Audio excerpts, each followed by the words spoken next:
Award-winning TV presents a selection of news reports from independent and state-controlled broadcasters from throughout the Middle East.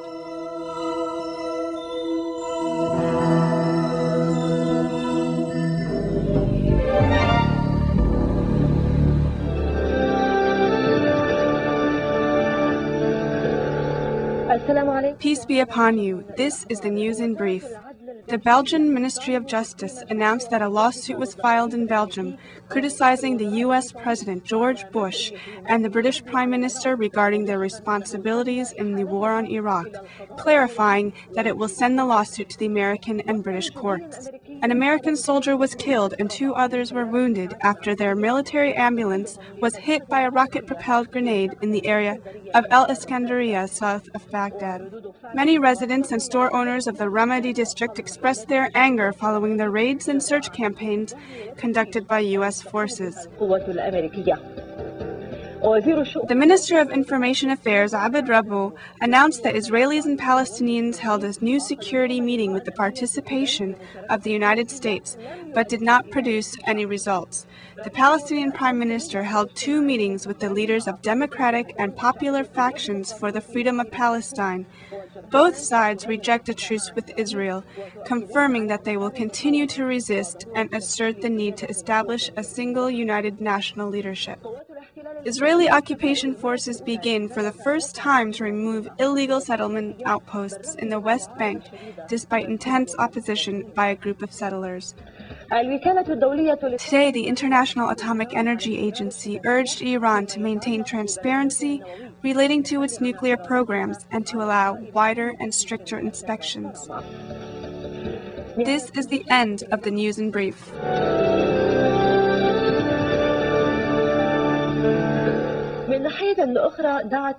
Maryam Rajavi, the wife of the leader of the Iranian opposition movement, the People's Mujahideen, urged her supporters to stop setting themselves on fire in protest of the arrest campaign waged by the French police, resulting in her arrest along with other members of the movement.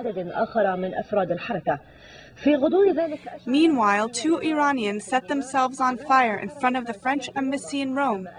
Firemen intervened, and the 2 men were transported to a nearby hospital. Similar incidents occurred in Paris, London, and Switzerland. In protest of this week's raids of the offices of the People's Mujahideen by the French police.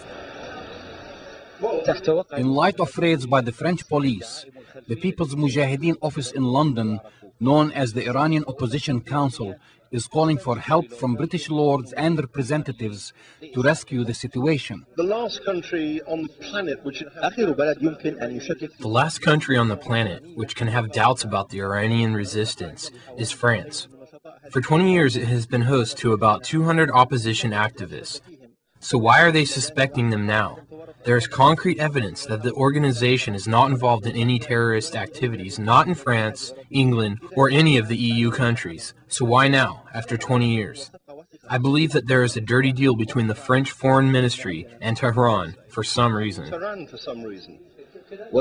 This representation, which has always supported the work of the Iranian Opposition Council, giving them a place for their organization in London, plans to go as far as putting pressure on the French government. All that we can do and what I've already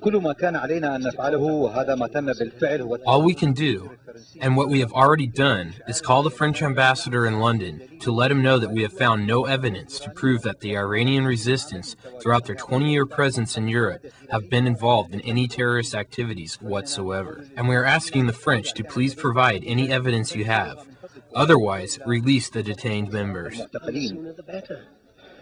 Meanwhile, the British Office of Foreign Affairs remains silent, especially that the official position is in contrast to the EU's position, still considers the People's Mujahideen a terrorist organization.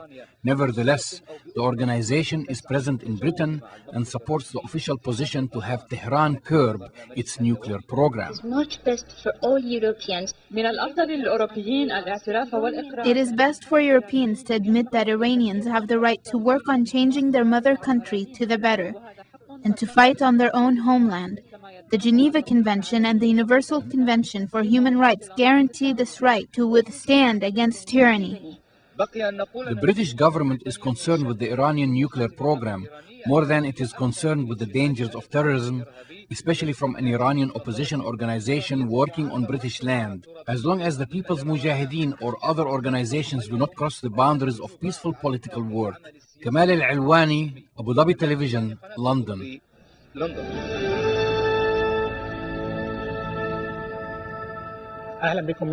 Welcome to Al-Madar. The United States of America threatened to move NATO from Brussels to another capital unless Belgium nullified the law of universal competence, which gives Belgian courts the right to try anyone accused of crimes against humanity anywhere in the world. These threats came after a lawsuit was filed in Belgian courts against U.S. soldiers who participated in the war against Iraq. Of course, the biggest benefactor of the U.S. pressure on the Belgian government is the State of Israel. The lawsuit against Israeli Prime Minister Ariel Sharon has come a long way. Will the U.S. succeed in making Belgium give in?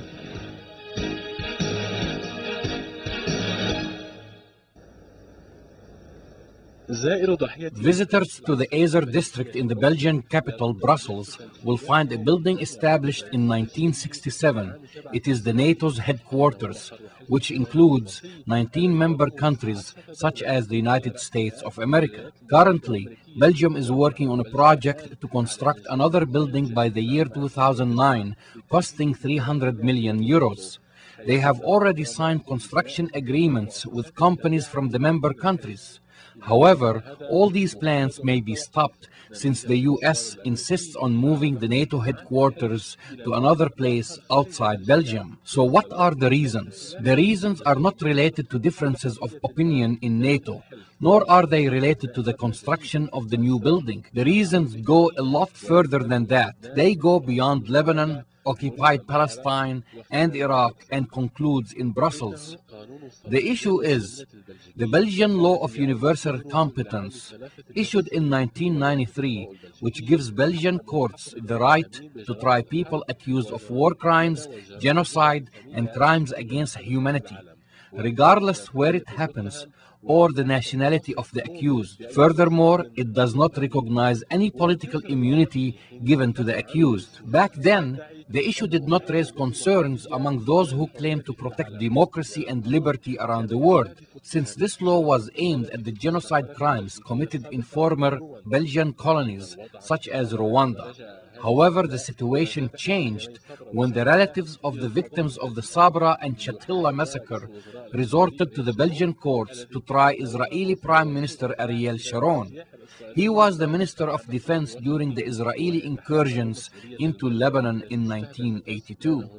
Sharon was responsible for the massacres of the civilians committed there. Then the U.S. war against Iraq happened, followed by a lawsuit filed at the same Belgian court by 19 Iraqis and Jordanians. The lawsuit was filed against the U.S. commander in the Persian Gulf, General Tommy Franks, accusing him of using banned weapons against civilians, ambulances, and hospitals in Iraq, in addition to the lack of U.S. intervention to stop the looting of the Iraqi cultural artifacts. Belgium must know the consequences of its policies. This law raises many questions as to whether or not NATO will continue to meet in Belgium.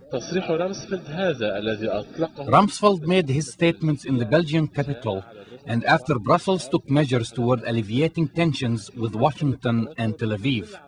However, it seems like the U.S. Secretary of Defense wants to nullify the law altogether, but Belgium is refusing to do so.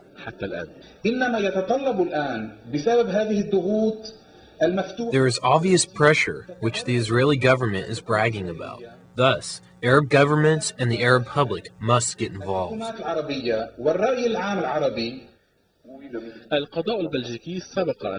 The Belgian courts had talked with 4 Rwandans regarding genocide crimes in their countries.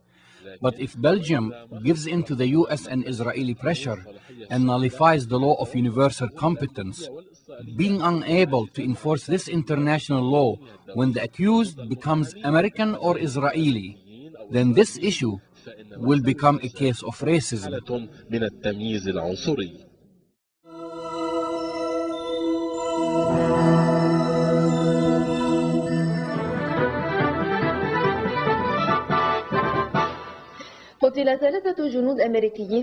3 U.S. soldiers were killed in a military operation carried out by Iraqis in Al-Durra city in northern Baghdad. Eyewitnesses say that the operation caused delays of an American military convoy after it was exposed to fire. They also said that the American army immediately removed the bodies of 3 dead soldiers. Meanwhile, attacks against American targets in Iraq continue. The U.S. occupation forces announced that one of its military bases was attacked in Samarra, in the north of Baghdad, by mortar shells. According to a spokesman for the U.S. forces, 1 Iraqi was killed and 12 others were injured. The U.S. spokesman said that they targeted a base, which is used as the headquarters for the American civil and military administration in the city. He added that there were material losses, but denied any human casualties among the American troops. However, he indicated that the attackers were able to escape. Meanwhile, anti-American protests continue today in Baghdad. Tens of protesters repeated phrases against the American occupation forces while they were carrying out the funeral of an Iraqi veteran who, among others, were hit by American bullets while demonstrating in front of the Republican Palace in Baghdad. The protesters were shooting their guns, challenging the U.S. ban on carrying weapons. Moreover, the Free Officers Organization has threatened Americans with more operations to force them to leave Iraq if the U.S. does not resolve the problem of paying salaries to Iraqi veterans. During a press conference, the Secretary General of the organization, Najib Saleh, said that failing to resolve this problem will be a big mistake and that Americans will suffer the consequences. The U.S. Deputy Defense, Paul Wolfowitz, said that the Allied forces will send 20,000 soldiers in August and September to replace 12,000 non-American soldiers who are currently helping to maintain peace in Iraq. The U.S. Secretary of Defense announced that General John Abi Zaid, who is of Arab descent and speaks Arabic, will take General Tommy Frank's position as the head of the U.S. Central Command. According to the U.S. Defense Department, the new leader of the U.S. Central Command will be a general of Lebanese origin, John Abi Zaid. Abi Zaid will take General Tommy Franks' position, who will retire at the beginning of July. If the U.S. Congress approves his appointment, then one of the most prominent aides to Tommy Franks will be the leader of the entire American forces under Central Command, whose responsibilities cover 25 countries in the area that include the African Horn, the Arabian Gulf, Afghanistan, Iran, Iraq, and Pakistan. The U.S. General of Lebanese origin is 52 years old and specializes in the Arab world. He has a degree in Middle Eastern Studies from Harvard University. He also studied at Amman University in Jordan. When he was a U.S. Army officer, he participated with a UN team in Lebanon. He graduated from West Point, and during his 30 years of military service, he took charge of operations in many areas, such as Grenada and Kosovo. The most prominent mission that he led in Iraq was the 82nd Airborne Division after the First Gulf War in 1991. He also led a division that went to northern Iraq to protect the Kurds. Finally, it is worth mentioning that General Abu Zaid's family came from the Malayh village in northern Lebanon. He was born in California and is married with 3 children.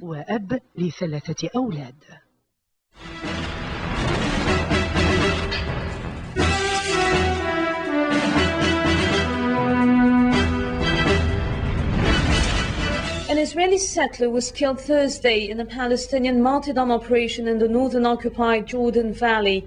The bomber entered a grocery store in Sted Trumot settlement and detonated the bomb, killing the owner and badly damaging the premises. Israeli army radio said the bomb, hidden in a bag, seemed to have exploded prematurely. It further said Israeli security forces and police are ultimately prepared after receiving quantity of information on operations being prepared by Palestinians.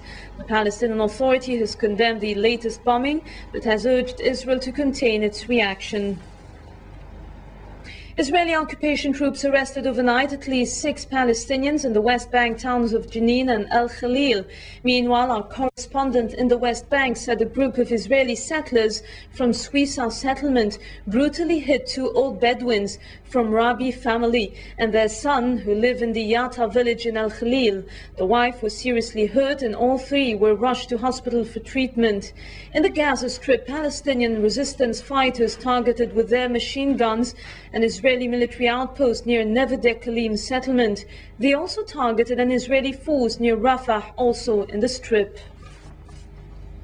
U.S. Secretary of State Colin Powell said Thursday there had been some progress in talks between Palestinian Prime Minister Mahmoud Abbas and Palestinian factions and confirmed he would travel to occupy Jerusalem and the Palestinian territories on his trip due to start on Friday. Powell said progress is being made with respect to security arrangements as well as continuing discussions with Hamas and other organizations with Prime Minister Mahmoud Abbas.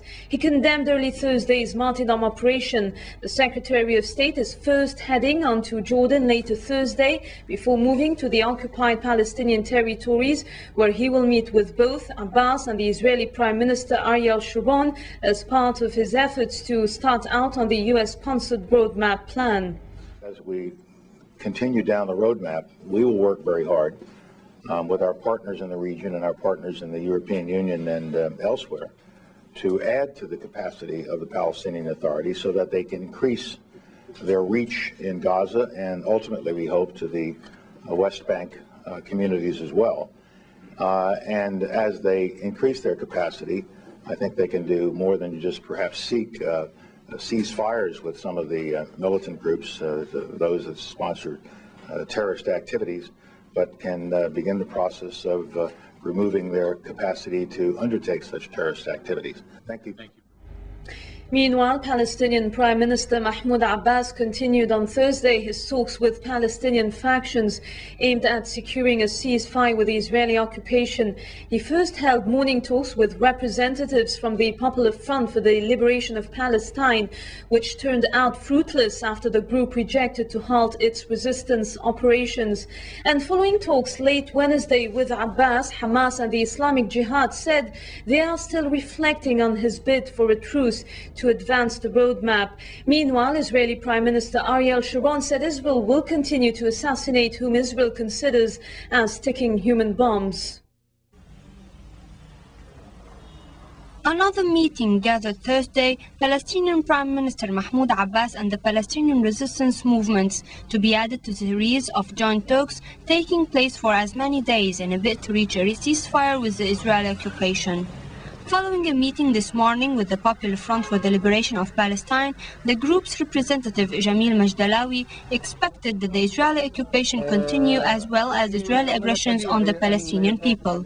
Hamas spokesman Dr. Mahmoud al-Zahar described last night's meeting with Abbas as very positive, adding, quote, that the only and the most effective way to achieve our common goal is to continue our dialogue and to establish our sovereignty by all means.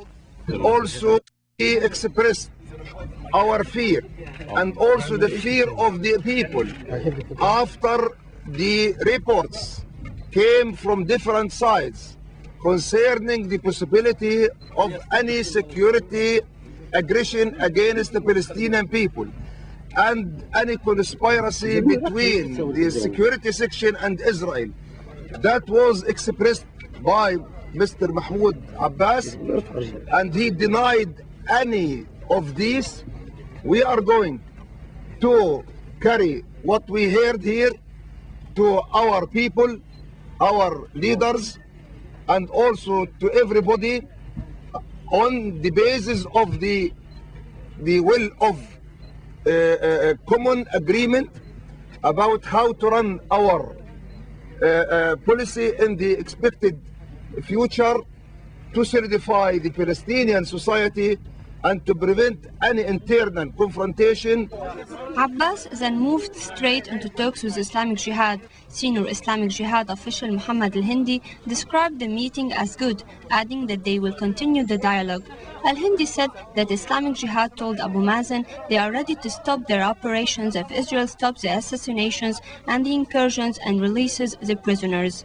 Apart from his demands for a truce, Abu Mazen is proposing a joint political leadership, including Hamas and Jihad. Yes, I think there's a positive signals through these meetings, and we hope there will be a positive results. But as I told you, we are waiting for the Israeli guarantees. If we receive these guarantees, I'm sure that we will achieve an agreement with all our brothers. The Israelis, for their part, said the Palestinian Authority must curb Palestinian resistance if the roadmap were to move forward. And concerning the transfer of security responsibility to the Palestinians, this process is now a labor pains.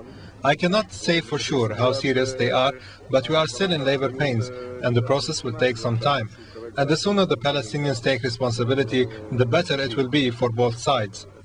Meanwhile, Israeli newspapers reported Wednesday that Israel had agreed to curb military activity against the Palestinians for up to 6 weeks as a grace period for Abbas if armed factions signed on to a ceasefire. They said a formal understanding was being drafted for an end to the Israeli assassinations of Palestinian leaders, even if they reserved the right to go after so-called ticking human bombs.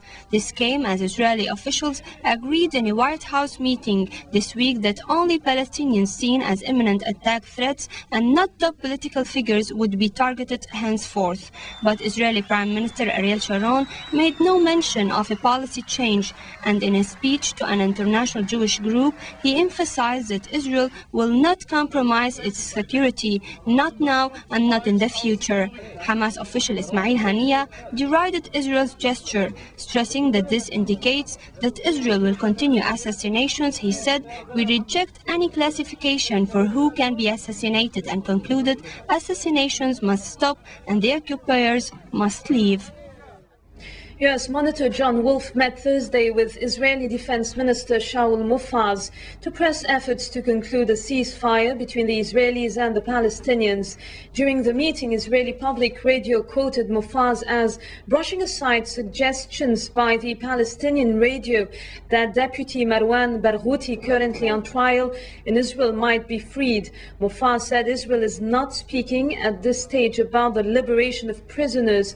Wolfe is heading a 12-member U.S. team charged with shepherding both sides in their implementation of the roadmap drafted by the U.S., Russia, the United Nations and the European Union.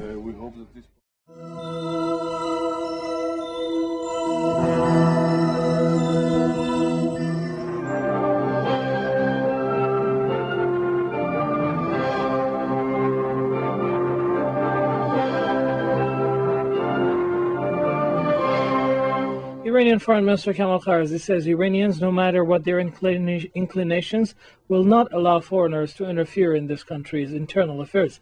Mr. Kharzi told IRIB the foreign interference in developments surrounding some universities has made us all the more determined and focused.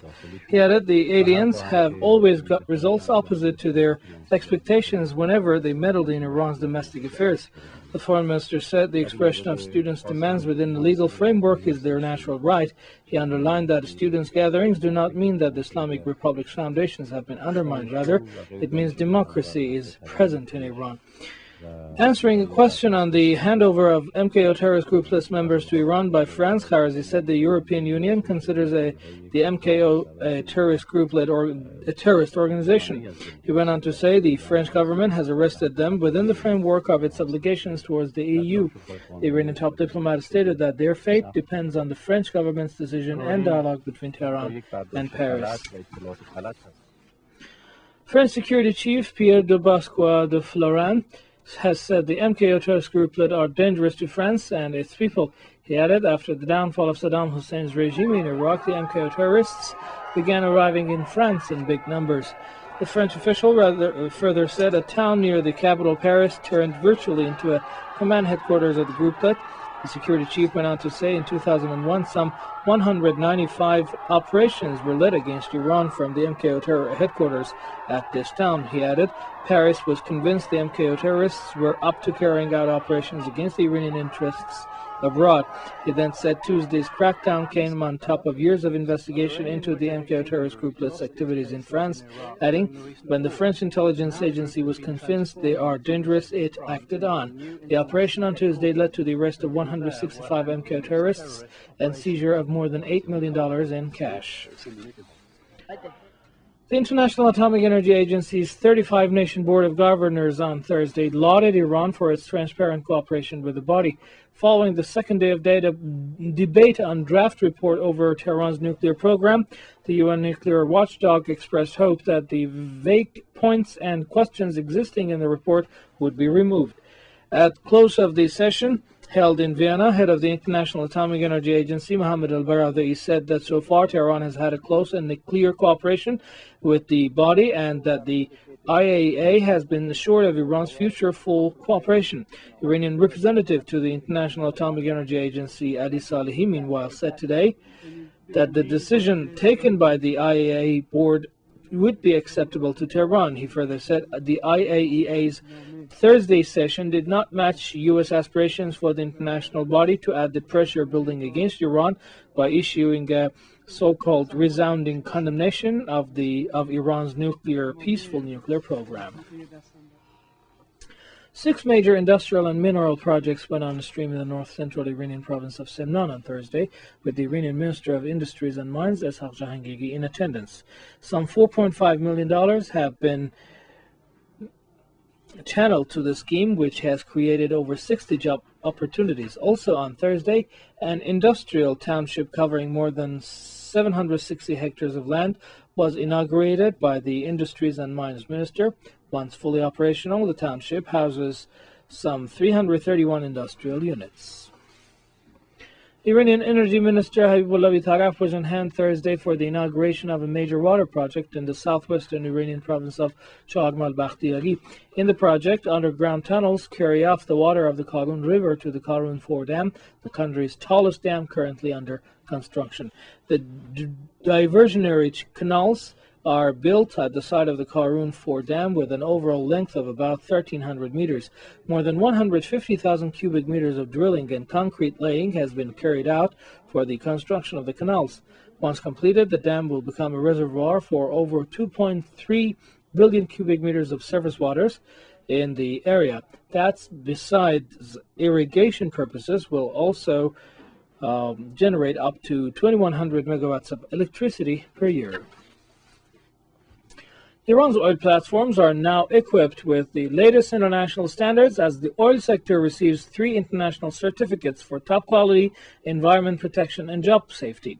Iranian Deputy Oil Minister Mehdi Mirmoazi told the ceremony marking the establishment of the 3 standards on Thursday that the achievement is an international success and very valuable to the Iranian oil sector. He further said the certificates granted to Iran's oil export platforms company have more than doubled the Iranian oil market's security. The official then raised plans to expand oil and gas projects in Iran, saying the national oil company is now capable of exporting a daily output of over 400,000 tons of liquefied gas.